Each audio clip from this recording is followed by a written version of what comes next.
मैं श्रीमती उमा यादव शासकीय उच्चतर माध्यमिक विद्यालय कन्यावाड़ा बालोद से।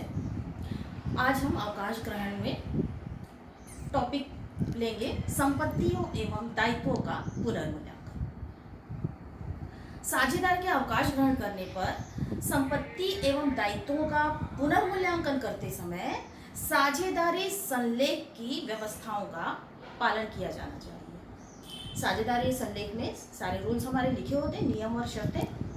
यदि संलेख में पुनर्मूल्यांकन के बारे में कोई सूचना ना दी हो तो भी इसका पालन करना चाहिए, परंतु यदि संलेख में यह स्पष्ट कर दिया गया हो कि साझेदार के अवकाश ग्रहण करने या मृत्यु पर पुनर्मूल्यांकन नहीं किया जाएगा तो इस व्यवस्था का पालन होना भी आवश्यक होता है।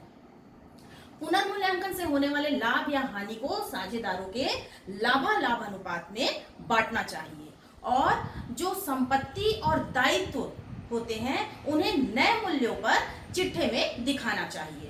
पुनर्मूल्यांकन खाता या लाभ हानि समायोजन खाता उसी प्रकार बनाया जाता है जिस प्रकार साझेदारी के प्रवेश के समय बनाया जाता है, अर्थात उसके डेबिट पक्ष में संपत्तियों की कमी, संचय की बढ़ोतरी रकम, दायित्व की बढ़ी हुई रकम एवं छूटे हुए दायित्व की राशि ही लिखी जाती है और क्रेडिट पक्ष में जस्ट उसका अपोजिट, संपत्तियों की बढ़ी हुई रकम, संचय की कमी की रकम, दायित्वों में की कमी की रकम और छूटी हुई संपत्तियां लिखी जाती है। तो बच्चों, अब हम देख लेते हैं पुनर्मूल्यांकन खाते का प्रारूप। ये प्रारूप है, एक तरफ डेबिट, दूसरी तरफ क्रेडिट, बीच से दो भाग कर देते हैं हमेशा की तरह, विवरण रकम, विवरण रकम। अब देख लेते हैं डेबिट में कौन सी मदें आती हैं। पहला है संपत्तियों के मूल्य में कमी, दूसरा है दायित्वों के मूल्य में वृद्धि, तीसरा है संचितियों पे वृद्धि, चौथा है छूटे हुए दायित्व और इसके बाद अगर डेबिट में बैलेंस आता है तो हम उस शेष को पूंजी खाते के नाम से दर्शाएंगे। अब देख लेते हैं क्रेडिट में क्या क्या आता है।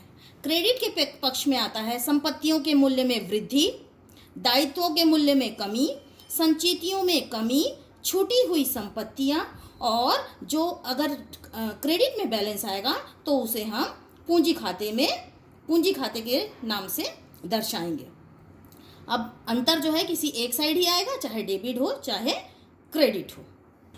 बच्चों, एक प्रश्न ले लेते हैं। बुध, गुरु और शुक्र 2:3:5 के अनुपात में लाभानी बांटते हैं, उनका चिट्ठा 2012 का निम्न है।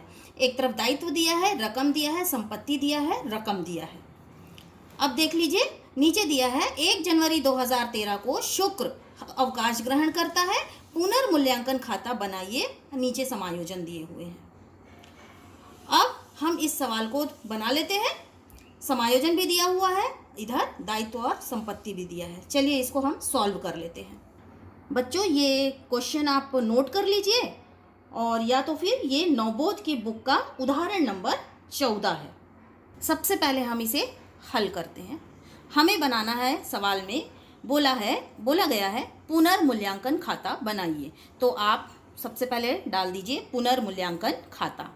परफॉर्मा में मैंने बताया हुआ है डेबिट और क्रेडिट, एक तरफ डेबिट दूसरी तरफ क्रेडिट। सबसे पहला समायोजन है भवन एवं फर्नीचर के मूल्य में 5% वृद्धि, भूमि और भवन में 5%। तो पहले वर्किंग नोट में हम नोट कर लेते हैं, भवन 20,000 का है, उस पर 5% वृद्धि निकालना है, तो 20,000 का 5% आया हमारा 1,000। और संपत्ति में वृद्धि जो है वो हमारे पुनर्मूल्यांकन के क्रेडिट पक्ष में लिखते हैं। संपत्ति में वृद्धि, भवन क्या होता है? संपत्ति।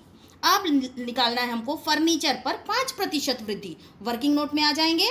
फर्नीचर है हमारा 10,000, 5% की वृद्धि है, तो 10,000 का 5% निकालेंगे, आएगा 500। ये भी फर्नीचर है, ये भी संपत्ति है, तो संपत्ति हमारे क्रेडिट में आता है, पुनर्मूल्यांकन के क्रेडिट में आता है। नेक्स्ट समायोजन दिया हुआ है देनदार पर 10% संचय, देनदार पर 10% संचय, तो देनदार की राशि क्वेश्चन में दिया हुआ है 7,500 और 10% का संचय, तो यहाँ निकाल लेते हैं 7,500 का 10% निकलेगा 750। देनदार क्या है हमारे लिए? संपत्ति है और संचय मतलब कमी। तो संपत्ति में कमी जो है वो पुनर्मूल्यांकन के डेबिट पक्ष में आता है, तो हम लिख देंगे 750 रुपये। नेक्स्ट समायोजन है हमारा लेनदार पर 5% कटौती। लेनदार पर 5% की कटौती। 6,000 लेनदार है, क्वेश्चन में दिया है, तो 6,000 का 5% निकालेंगे 300 रुपये आएगा। अब ये है दायित्व। दायित्व में कमी जो है हमारे पुनर्मूल्यांकन के क्रेडिट में आता है, तो हम लिख देंगे क्रेडिट में। राशि है 300 रुपये। अगला समायोजन दिया हुआ है वैधानिक व्यय। अगला समायोजन है वैधानिक व्यय। तो व्यय डायरेक्ट दे दिया है क्वेश्चन में, तो हम उसको कहाँ लिख देंगे, कहाँ आता है वैधानिक व्यय, पुनर्मूल्यांकन खाते के डेबिट पक्ष में, तो हम लिख देंगे डेबिट में। सारे समायोजन हमारे पूरे हो गए। अब हम निकाल लेंगे बैलेंस। अब यहाँ तक की राशि, यहाँ पर कितना है हमारे पास 850, और यहाँ पर हमारा टोटल कितना है 1000, 500, 1500 और 3 1800। तो 1800 में से हम घटा देंगे 850 रुपये, क्रेडिट में से डेबिट को घटा देंगे, तो हमारे पास बैलेंस आ जाएगा 950 रुपये। और जो बैलेंस है उसको हम नाम क्या लिखते हैं, पूंजी खाते से। हमारे पास कितने साझेदार हैं, प्रश्न में दिया हुआ है 3 साझेदार हैं, बुध, गुरु और शुक्र। ये तीनों साझेदार को हम लाभ का विभाजन करेंगे, तो वर्किंग नोट में आ जाएंगे। अनुपात दिया है 2:3:5। हमारा शुद्ध लाभ आया है 950। इस 950 को हम, अब इनका टोटल भाग होता है 2, 3, 5 और 5 10, तो आ जाएगा बुध का 2/10, गुरु का 3/10, शुक्र का 5/10। इस प्रकार से इनका लाभ हानि का हम विभाजन कर लेंगे और ये राशि हम पुटअप कर देंगे पूंजी खाते में।